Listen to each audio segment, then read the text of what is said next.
We Are Not From Here by Jenny Torres Sanchez.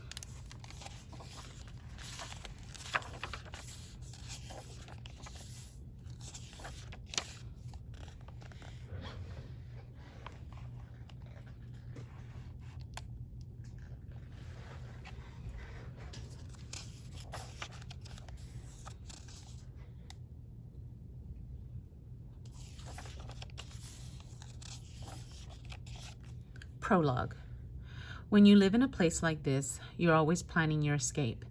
Even if you don't know when you'll go, even if you stare out your kitchen window looking for reasons to stay, you stare at the red Coca-Cola sign on the faded turquoise wall of Don Felicio's store that serves the oldest Coca-Colas you've ever tasted, the gauzy orange of the earth, both on the ground and swirling in the air, that has seeped into every one of your happiest memories. The green palms of the tree you climbed one time to pick and crack the ripest coconut that held the sweetest water you gave your mother. And the deep blue of the sky you tell yourself is only this blue here. You can look at all this and still be planning your escape, because you've also seen how blood turns brown as it seeps into concrete, as it mixes with dirt and the excrements and innards of leaking dead bodies. You've stared at those dark places with your friends on the way to school, the places people have died, the places they disappeared from, the places they reappeared one morning months later, sometimes alive, sometimes dead, but mostly in fragments. You've watched dogs piss in those places, on those bodies that once cried with life. You plan your escape because no matter how much color there is or how much color you make yourself see, you've watched every beautiful thing disappear from here, made murky by night and darkness and shadow. You plan your escape because you've seen your world turn black. You plan your escape, but you're never really ready to go. Part 1. Mi tierra, my land. Pulga. Mama tells me I have an artist's heart. She told me this ever since I can remember, usually out of nowhere. I'll feel her gaze on me and I'll look over at her and she'll say, "You have an artist's heart, Pulga." I didn't know what she meant when I was younger, but I didn't care because she always smiled with this kind of smile that was happy and proud and sad all at the same time. And it made me feel like this thing, this artist's heart she was talking about, was something big. When she first said this, I pictured myself with a little mustache and beret like Tom and Jerry wear on the cartoons when they whip up a masterpiece in, no kidding, 5 seconds flat before they're chased by each other or that bulldog or a broom.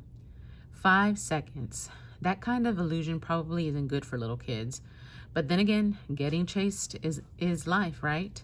So maybe those cartoons did teach me something.